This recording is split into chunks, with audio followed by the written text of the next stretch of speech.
CEOs running trillion-dollar companies are not loud, they're not charismatic, and they're not trying to impress you. I've spent hundreds of hours watching how these CEOs speak, and I've uncovered something insanely simple. They all follow the same 5 core speaking principles. And the best part, these principles are easy for you to learn and implement right here, right now. So in the next 5 minutes, I'm going to reveal to you the speaking principles used by the CEOs of Apple, Microsoft, Amazon, Nvidia, and Google. But first, hey, I'm Jace. I used to be terrified of public speaking until I got kind of forced to MC my sister's 350-person wedding.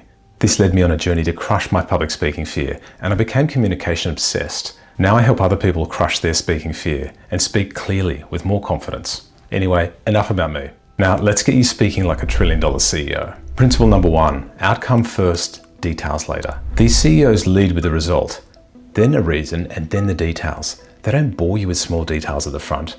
They hit you with a big statement, something meaningful, something to capture attention. Now let's check out what Satya Nadella, the CEO of Microsoft, once said. He said, "Cloud and AI is the driving force of business transformation across every industry and sector. We're innovating across the tech stack to help customers adapt and grow in this new era. And this year, Azure passed $75 billion in revenue, up 34%, driven by growth across all workloads." Nicely said, but how can you apply this principle in your day-to-day speaking? Let's look at a scenario. Say there's a hiring freeze in your company. Instead of, given the uncertainty in the market and after reviewing our forward projections, blah, blah, blah, say, we're freezing hiring for Q3. Revenue is tracking 18% below forecast and payroll has increased 22% year over year. We'll reassess once margins return to 30%. So lead with the result, explain the reason, and then give the details later. That principle is only a small part of the equation. The next principle is where it gets really interesting. Principle number 2, low vocal volatility. A trillion-dollar CEO doesn't win you with high energy. They win you with a consistent, clean, and stable delivery. They speak with a flat or a consistent pitch, and their endings are clean. They don't end up and they don't end down. A clean ending can signal trust and confidence. So how can you apply this? Easy. Record yourself speaking for 30 seconds. Just your audio. Listen back to the audio and ask yourself, what's my tone like? How fast or slow am I speaking? Am I ending my sentences up or down? Am I speaking too quickly or am I speaking too slow? Note, make an adjustment, re-record, re-listen. You're aiming for consistency. The more you listen to yourself, the more you practice, the better you'll get. The first 2 principles taught you something you should be doing. This principle's a little different. It teaches you something that you should not be doing. So stop it right now. Principle number 3, cut the fluff. These CEOs don't have time for fluff, and either does their audience. And I guarantee when you speak, the people that you speak to, they want to hear you. They don't want to hear your fluff. They want to hear your facts, your bold statements. So how do you cut the fluff? Simple. Firstly, get rid of the hedges. By a hedge, I mean, I think, maybe, potentially. Scrap all of that. Work out what facts you're going to present. Have them first. They come through as strength. If you have to present something slightly uncertain, leave that towards the end. Try your best to use direct language. This not only saves time for yourself and your audience, it will increase trust too. So review your speech, remove the fluff, practice.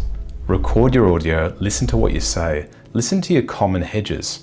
I went through a stage where I often said, I think, or but. Become present of these, and you can only do that by recording. So listen to yourself over, make notes, make adjustments, practice, re-record, do it again.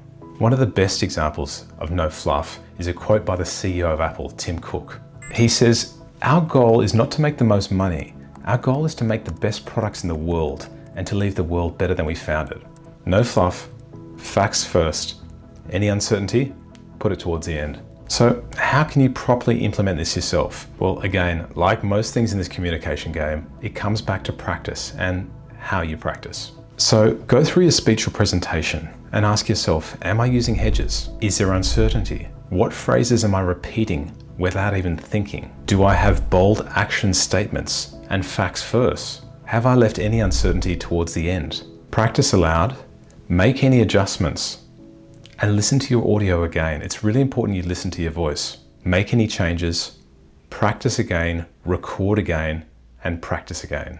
Okay, it's a lot of practice, a lot of recording, but you get the point. You need to hear yourself, you need to practice more, and that's the only way you can get better. Surely you must be sounding sharp now. Well, I hope you are. because the next principle, principle number 4, will skyrocket your delivery and help you with authority. Principle number 4, I call this stillness wins. The more important your sentence, the less you should move. See, movement draws attention to you, and stillness, well, that draws attention to your message. Stillness and calmness show an element of authority, even though it can be really hard, and people like me talk a lot with their hands and are quite expressive, but it doesn't help you when you're trying to drill home a point. The key here is to move less on key lines or when you're delivering a really important point. You just need to learn to stay still. Do you have an important message to say? Remain still when you're delivering. Have you got to make an important point? Really do your best to stay still. It will come across as strength. But the question here is, how do you apply it? How do you practice this? It all comes back to how self-aware you are. The only way to get a grasp of this is to watch yourself. Now, I want you to record yourself speaking just for 30 seconds or so. Turn the audio off. Just focus on the visuals.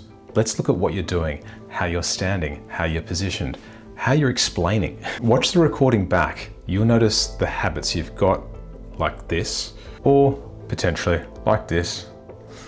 Some people do this.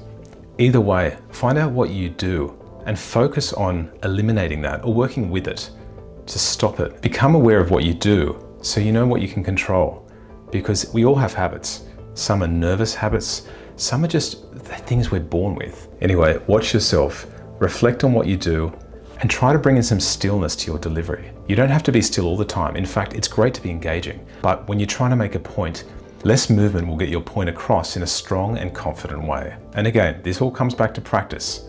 The more you watch yourself, do what you do, the better you'll get. Okay, 4 down, 1 to go.